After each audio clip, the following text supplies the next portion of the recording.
स्वकर्मसूत्रमुद्धरते नमोऽस्तु महागणाधिपतये नमः यज्ञोपवीतार्थम् अक्षतान् समर्पयामि बलमुख यज्ञोपवीतधारणानन्तरं शुद्धा आचमनीयं समर्पयामि श्रीखंडं चन्द्रान्विशृङ्गन्धारिशमसुमनोहरं विदेवनं सुरश्रेष्ठ चन्दनं प्रतिगृह्यतां महागणाधिपतये नमः कपिलाय नमः गजकर्णकाय नमः लंबोदराय नमः विकटाय नमः विघ्नराजाय नमः गणाधिपाय नमः धूमकेतवे नमः गणाध्यक्षाय नमः भालचन्द्राय नमः गजाननाय नमः वक्रतुण्डाय नमः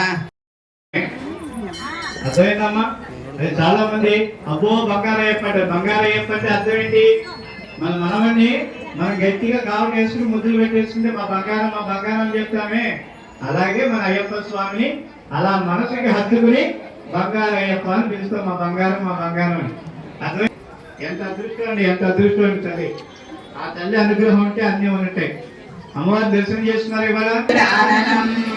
अंगं हरे पुलकभूषणमाश्रयन्ते शृङ्गाङ्गनेव मुकुलाभरणं तमालम् अङ्गीकृता किल विभूतिरपाङ्गली वदने मुरारे प्रेमप्रभा प्रणिधितानि गदा गदानि माला दृशोपदुकरीव महोत्सवेया सामे श्रियं दिशतु सागर संगमाया विश्वामरेन्द्र पदवी प्रमदान वंद आनंद कंदमनिमेष मनंग तंत्रम् आनेकरस्थित कणीरिक पक्ष्मनेत्रम् भूये भवेन्मम भुजंग सयांग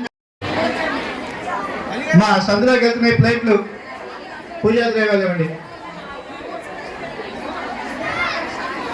అమ్మా అమ్మవారి గుడి పక్క భాగంలో అయ్యమ్మ వెళ్ళాయమ్మా.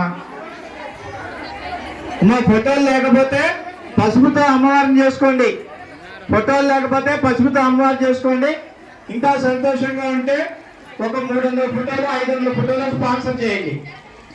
కింద మీ పేరు వేస్తారు. ఎవరైతే డొనేట్ చేశారో ఆ ప్రేమకి ఎంత ఖర్చు అయితే అంతే తీసుకుంటారు. సంకల్పం ఏంటి? అన్నసేవ మండపం శుభప్రదంగా అవ్వాలని, మీ కుటుంబాలు శుభప్రదంగా ఉండాలి కోరుకుంటూ చేయండి.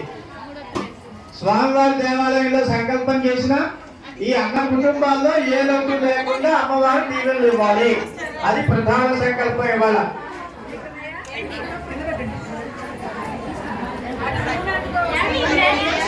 జాంకాయలు అమ్మేవాడిని అడిగితే యుద్ధం కదండి రేటు పెరిగిందన్నాడు. అరే జాంకాయలకి నీ యుద్ధానికి సంబంధం ఏంటంటే సంబంధం.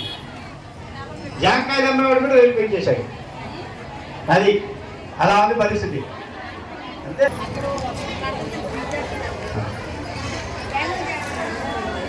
స్వామి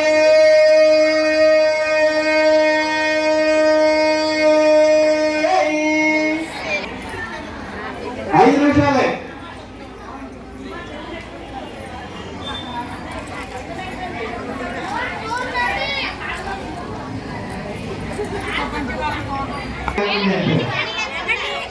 కానీ ఒక 2-3% ఉండాలి. ఏంటంటే అదేంటంటే పారాయణం చేసుకుంటే ఏమవుతుందో లేదు.